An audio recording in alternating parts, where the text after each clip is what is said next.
کیا تھا طیف کے سفر کا واقعہ؟ جب محمد نے اپنے اوپر ظلم کرنے والوں کو بھی معاف کر دیا تھا۔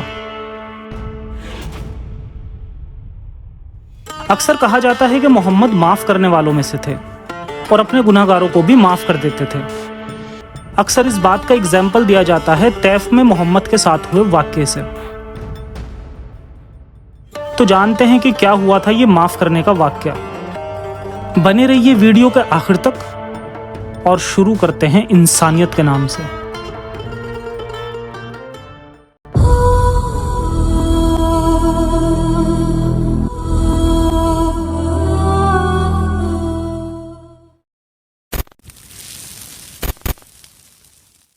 یہ ایک ایتھیسٹ چینل ہے جو اسلام کی سچائی مسلم لوگوں تک پہنچا کر انہیں ہیومینسٹ اور ریشنلسٹ بنانے کی کوشش کرتا ہے۔ ہمارا مقصد مسلم لوگوں کے پرتی کسی طرح کی نفرت پھیلانا یا انہیں نیچے دکھانا نہیں ہے۔ دا محمد، جس سیریز میں اب تک ہم نے محمد کے بچپن سے لے کر مدینہ بھاگنے سے پہلے کے کئی بڑے بڑے سبھی قصے جان لیے، اور اب جانیں گے اس آخری قصے کے بارے میں جس کے بعد محمد مکہ پوری طرح چھوڑ دیتا ہے اور جا کر مدینہ میں بچ جاتا ہے۔ دراصل یہ قصہ ہے محمد کے طیف نامی جگہ پر جا کر لوگوں کو اسلام کی دعوت دینے کا اور ان سے اس دعوت کے بدلے اپنی حفاظت کرنے کی گزارش کرنے کا۔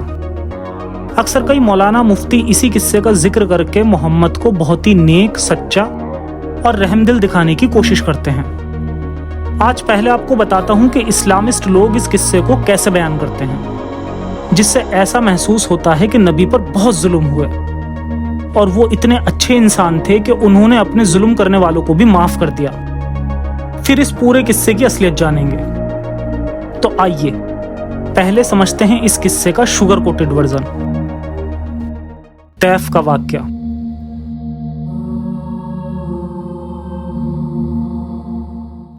وہ واقعہ جس میں پیارے نبی حضرت محمد صلی اللہ علیہ وسلم پر بہت زیادہ ظلم ہوا۔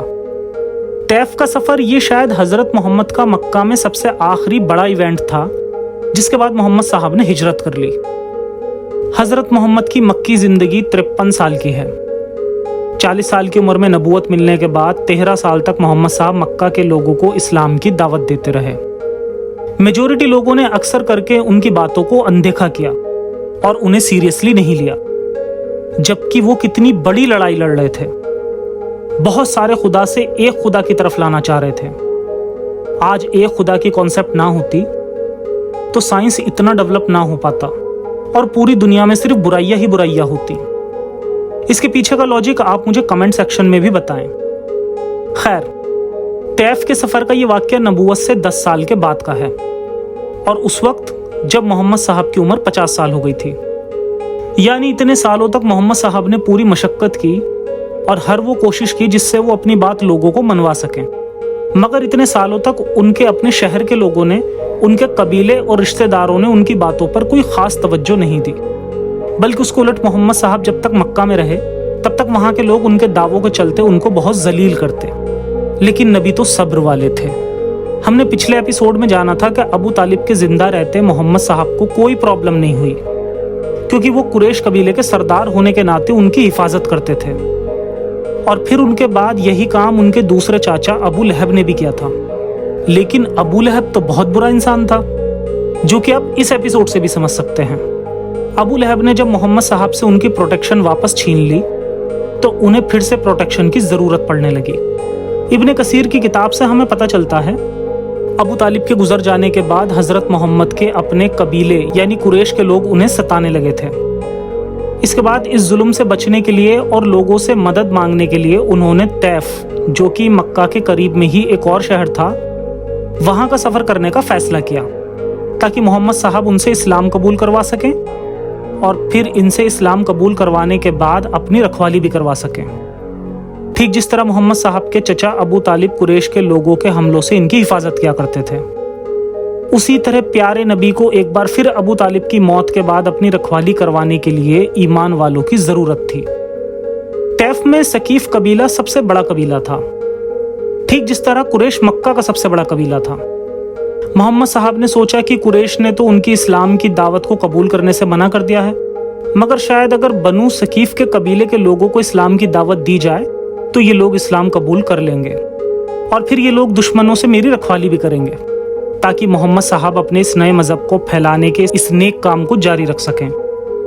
हजरत मोहम्मद ने अपने सफर के बारे में किसी को भी नहीं बताया क्योंकि ये एक सीक्रेट मिशन था और अपने साथ सिर्फ अपने मुंह बोले बेटे ज़ैद के साथ तैफ का सफर किया। तैफ मक्का शहर से 50 मील दूर ईस्ट की तरफ एक पहाड़ी इलाका था।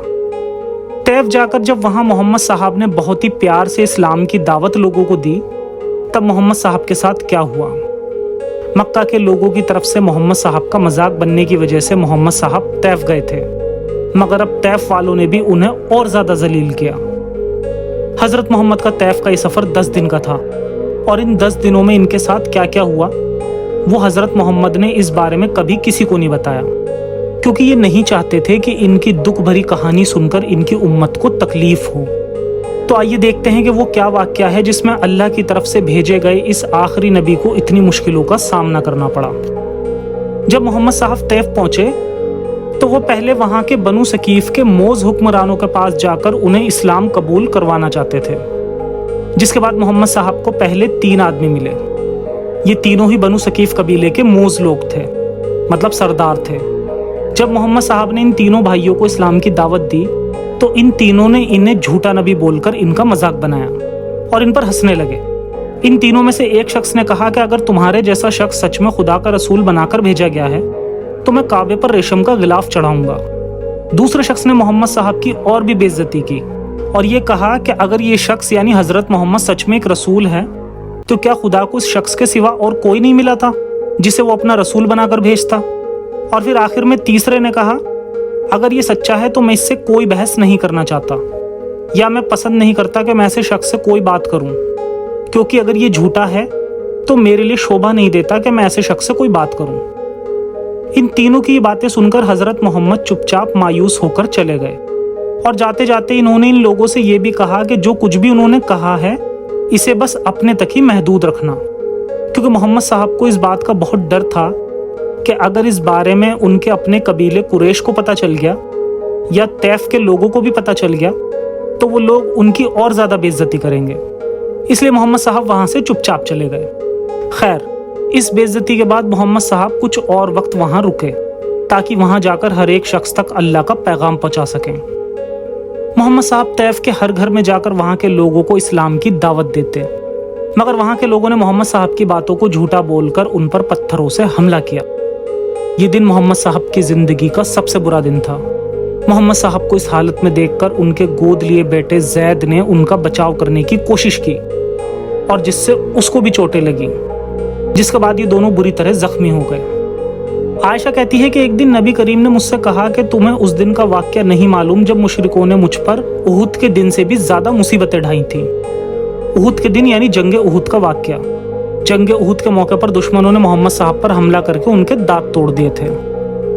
आयशा मोहम्मद साहब से पूछती है कि क्या जंगे उहुद से भी ज्यादा दिक्कतें आपको तैफ के लोगों ने दी। मोहम्मद साहब ने कहा, वो दिन था जब मैं पहली बार तैफ के लोगों के पास इस्लाम की दावत देने और मुशरिकीन मक्का के खिलाफ मदद मांगने गया था, तो वहां मुझे उन लोगों की तरफ से सिवाय पथराव के कुछ नहीं मिला। अब जो मैं आगे बता रहा हूँ उससे इनकी दरिया दिली का पता चलता है। इसके आगे मोहम्मद साहब ने यह भी कहा कि जब लोग मुझे पत्थर मार रहे थे उस वक्त आसमान पर फरिश्ता जिब्राइल मेरे सामने आया और इसने कहा कि इस कौम की तरफ से ये सब जुल्म अल्लाह ने देख लिए हैं और अब आपकी दुआ भी सुन ली है। अल्लाह ने आपके लिए मालिकुल जिबाल यानी पहाड़ों के फरिश्तों को मदद के लिए भेज दिया है। आप जो भी चाहें इसे फरमा दें। मालिकुल जिबाल मोहम्मद साहब के पास आया और इनसे कहा कि मुझे आपकी खिदमत के लिए भेजा गया है। अगर आप फरमाएं तो मैं इन दाएं और बाएं दोनों पहाड़ों को इन लोगों के ऊपर उलट दूं। मगर प्यारे नबी रहमतुल लिल आलमीन ने बड़ा दिल दिखाते हुए फरिश्ते को ऐसा करने से मना कर दिया और तैफ के लोगों का उनके खिलाफ इतना सब करने के बाद भी उन्हें माफ कर दिया। अभी तक जो भी मैं बता रहा था वो शुगर कोटेड कहानी है जो अक्सर आपको इस्लामिक स्पीकर्स भी कहते दिखाई देंगे। अब इस किस्से की असलियत से पर्दा हटाते हैं कि आखिर ऐसा क्या हुआ था। ये बात तो सच है कि मक्का के लोग मोहम्मद का मजाक बनाते थे, मगर इन सब कामों में खुद मोहम्मद के झूठे दावे ही जिम्मेदार थे। मोहम्मद सिर्फ दावा करता था मगर अपने दावों की कभी भी दलील नहीं दे सका। मक्का के मुशरिकों ने मोहम्मद के साथ इतने सालों में हजारों बार सुलह मशवरा किया मगर मोहम्मद ने लोगों से हर बार सुलह करने से मना कर दिया। यहाँ तक कि अबू तालिब की मौत और अबू लहब के प्रोटेक्शन छीनने के बाद भी मोहम्मद के लिए कोई ऐसी मुश्किल नहीं थी जिससे उसकी जान पर बात आ जाए, क्योंकि मक्का के लोग सिर्फ मोहम्मद की मनगढ़ंत बातें सुनकर उसका मजाक बनाते थे। और दूसरी तरफ मोहम्मद सिर्फ ज्यादा से ज्यादा लोगों को इस्लाम में कन्वर्ट करवाना चाहता था और इसीलिए अब खुलकर मक्का के सभी कबीलों ने इस्लाम की दावत को ठुकरा दिया, जिसके बाद मोहम्मद मक्का का ऑफिशियली झूठा नबी बन गया। मक्का से नाकामी मिलने के बाद मोहम्मद ने तैफ जाने का फैसला किया, मगर किस लिए? तैफ मक्का का सबसे करीबी शहर था और यहाँ के लोगों और मक्का वालों का बहुत ही करीबी ताल्लुक था। मोहम्मद यहाँ ये कहने आया था कि उसे अपनी हिफाजत करवानी है, मगर किससे?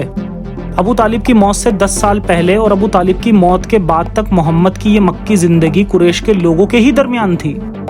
दूसरी हैरानी की बात, मोहम्मद ने कहा कि तैफ के लोग भी बड़े जालिम थे और उस पर पत्थरों से हमला किया। मोहम्मद का तैफ का ये सफर मुश्किल से 10 दिन भी नहीं चला।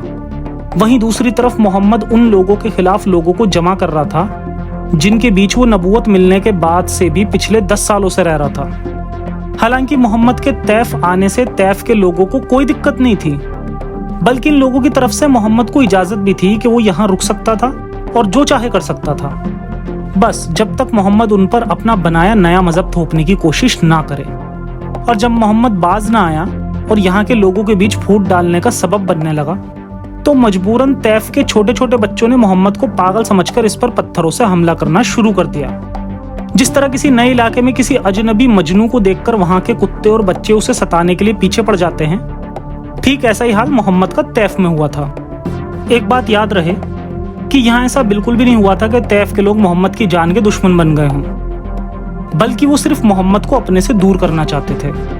और ऐसा भी सिर्फ इसलिए क्योंकि जिस काम के लिए मोहम्मद यहाँ आया था उससे इन दोनों शहरों और कबीलों के बीच ताल्लुकात खराब हो जाते। और वैसे भी मोहम्मद झूठा नबी था जो अपने दावे को सच्चा साबित नहीं कर सकता था। अब एक ऐसा शख्स जो शहर भर में झूठा दावा करके लोगों को परेशान कर रहा है, तो उस वक्त तैफ के लोगों ने वही किया जो उन्हें ठीक लगा। उन्होंने मोहम्मद को कत्ल नहीं किया और ना ही उनका ऐसा कोई इरादा था, बल्कि सिर्फ और सिर्फ लोगों ने उसे अपने शहर से भगाने के लिए ऐसा किया।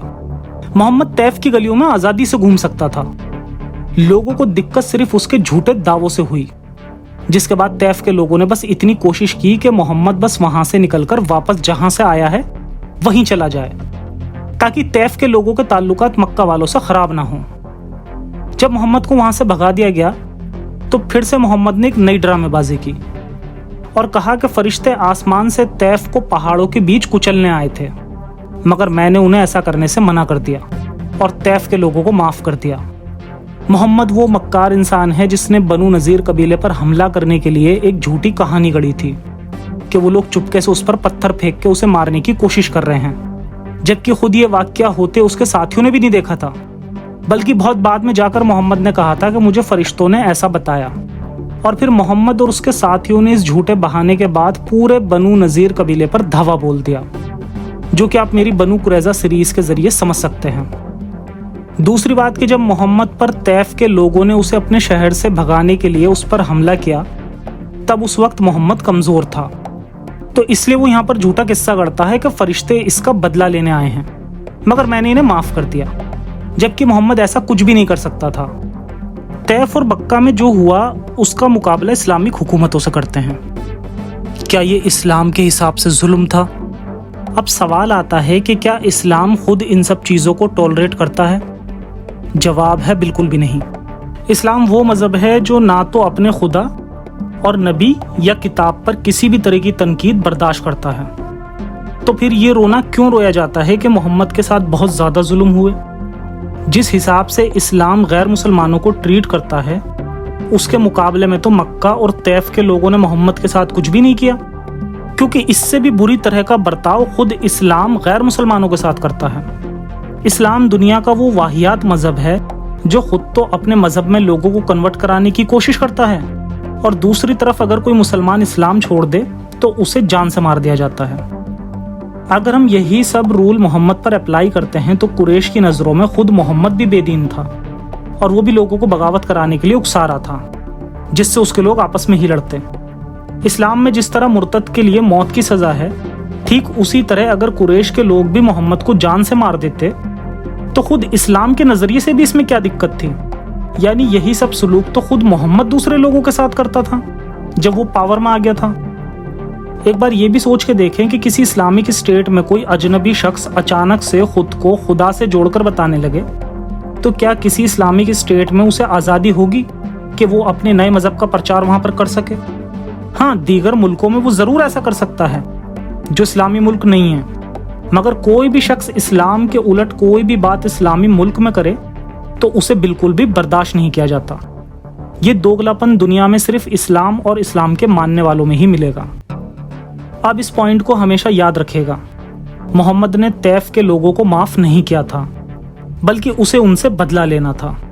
कई साल के बाद जब मोहम्मद के चेलों की तादाद बढ़ गई और फतेह मक्का के बाद मोहम्मद ने अपनी आखिरी जंग हुनैन लड़ी, तो उसके बाद इन्हीं तैफ वालों से अपनी इस बेजारी का बुरी तरह बदला लिया। हुनैन की जंग से कुछ लोग तैफ चले गए थे, जिसके बाद मोहम्मद को तैफ के लोगों पर हमला करने का मौका मिल गया। मोहम्मद ने तैफ के लोगों पर हमला करने के साथ साथ इस शहर के सारे पेड़ों और खजूर के दरख्तों को काट दिया, क्योंकि तैफ के लोगों के लिए उनकी आमदनी का जरिया थी। तैफ पर हमला करने की कहानी हम आगे के एपिसोड्स में डिटेल में जानेंगे, लेकिन इतने वाक्य से आप खुद समझ सकते हैं कि मोहम्मद किस तरह का वाहियात इंसान था, जो लोगों से बदला लेने के लिए अक्सर उस शहर के पेड़ों पर हमला कर दिया करता था। तो ये था वाक़या तैफ का। आम मुस्लिम इस्लाम के बारे में उतना ही जानते हैं जितना उन्हें मौलवी बताते हैं। उससे ज़्यादा जानने की कोशिश को पसंद नहीं किया जाता। इस्लाम दो तरह का है, एक मक्का वाला और एक मदीने वाला। आम मुस्लिम को मक्के वाला इस्लाम बताया जाता है। जब हज़रत मोहम्मद के पास ताकत नहीं थी, तब रसूल अच्छी आयतें भी सुनाते थे, तेरा दीन तेरे लिए, मेरा दीन मेरे लिए, और एक इंसान का कत्ल सारी इंसानियत का कत्ल। ये मक्का की आयतें हैं। मुस्लिमों को बताया जाता है कि मक्का वालों के जुल्म से तंग होकर नबी मदीना हिजरत कर गए। वहां भी उन्हें सताया गया। यहूदी, ईसाई और मक्का वाले उन पे हमले करते रहे, जो अब हम आगे के एपिसोड्स में डिटेल में जानेंगे। मुस्लिम समाज में मोहम्मद की महानता की बहुत सारी कहानियां फैलाई गईं। कचरा फेंकने वाली औरत की कहानी भी सबने सुनी होगी। बस ऐसी ही कहानियां सुनाई जाती हैं। आम मुस्लिम को बताया गया है कि वो यतीम थे, उन्होंने बहुत दुख झेले, उन्होंने अल्लाह के दीन को फैलाने के लिए बहुत कुर्बानियां की, बहुत जुल्म सहे और सेल्फ डिफेंस में जंगें लड़ी। उन्होंने बेवा औरतों से शादी करके उन्हें इज्जत दी। वो भूखे पेट पे पत्थर बांध कर सो जाते थे। वो महान इंसान और रहमदिल थे। आम मुस्लिम के मन में नबी का बहुत अच्छा और ऊंचा किरदार है। जब मेरे जैसे लोग इस्लामिक किताबों के हवाले से नबी का असल किरदार सामने लाते हैं तो मोमिन उसे झूठ कहकर नकार देते हैं। मेरे प्यारे मोमिन भाइयों, मैं अपने हर वीडियो में इस्लामी किताबों के रेफरेंस देता हूँ, स्क्रीनशॉट भी दिखाता हूँ। मेरे दिए गए रेफरेंस को वेरीफाई किया कीजिए, फिर आप मुझे गालियाँ और धमकियाँ नहीं देंगे, बल्कि आप मेरी तरह एक्स मुस्लिम हो जाएंगे। तो मिलते हैं इसी उम्मीद के साथ अगले एपिसोड में। तब तक के लिए सुरक्षित रहें और अपना और अपनों का ख्याल रखें। जय हिंद, जय विज्ञान, इंसानियत हाफिज।